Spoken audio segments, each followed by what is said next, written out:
IFM News. IFM News. IFM News. Health Facts. Idol Dennis, go.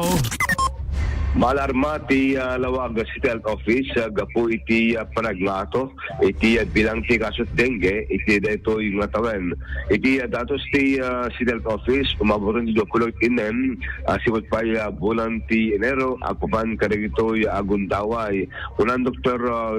Rodrigo Katkatan may bilang alarming iti datos gapo sa sampay nga rainy season kit adan dagiti kaso nga simang bay iti assured iti lawag. Kasi pa rin naman si Dr. Katkatan pagmutalang iti kaso dengue iti Lawag City. May mga kaso tayo ng dengue sa ngayon. Medyo dumadami kasi kung bakit hindi pa naman tagulan. So, pasok na may mga kaso tayo ng 26 na naitala ng ating mga health workers. And medyo alarming na yun for the first 2 months na register yung kaso. So, ini-encourage ko yung mga barangay health workers natin,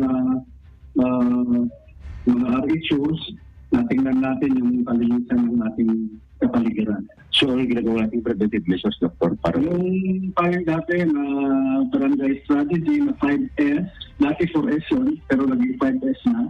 Yung search and destroy, seek early consultation, gano'n. Dr. Bale, ano yung mga age bracket ng mga tinamaan ng dengue?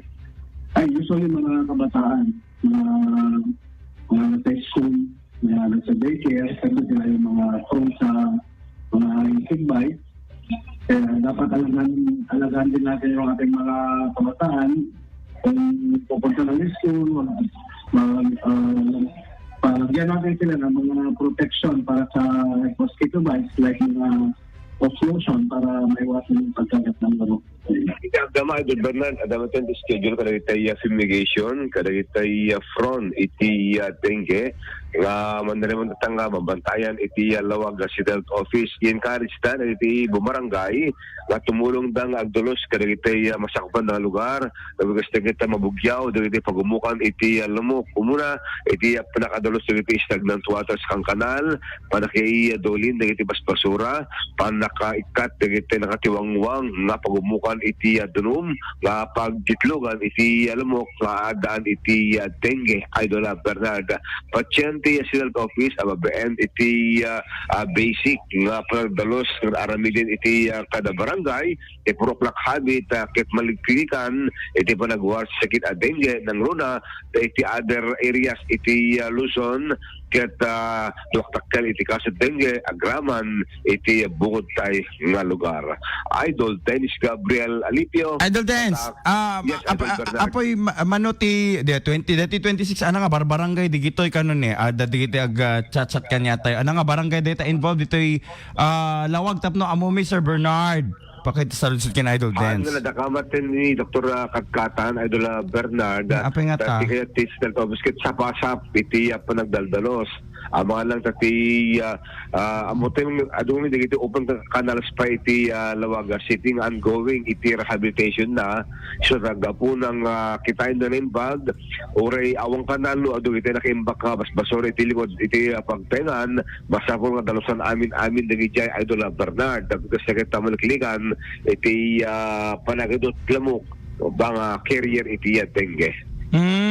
Ang dapat ibagadaan at no aware ti taga syudad ti Lawag no sa dino digiti affected areas tapno naganan digiti 26 adata hospital digitoy or na-record lang dengue cases kim nakaruar mo digiti duman record lang Idol Bernard adwan na ket nakaruar dawaten iti hospital Idol Bernard at sudaga puna nga aktulo iti kampanya iti CHO through barangay health workers nga sila tumulong nga mangbagbaga kanang iti bumarangay nga tumulong na dalos iti bukod nga arubayan Idol Bernard. So manulangenen nga ron ti adata hospitalen.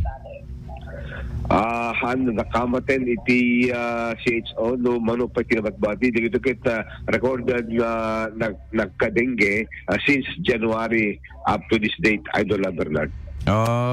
Okay. Copy man dito information ni CHO officer. Kaka-install na lang health officer Tilawag City. Kurang-kurang. Anyway, go ahead, Dennis. So iti agdama, según iti CHO, agamit lang iti surveillance da, kan iti dado pa nga lugar, tapos gusto kita makita animbag, kung iti possible nga ma-identify nga lugar nga daan iti cases iti dengue. Idol Dennis Gabriel Alipio, Patak, Aramen.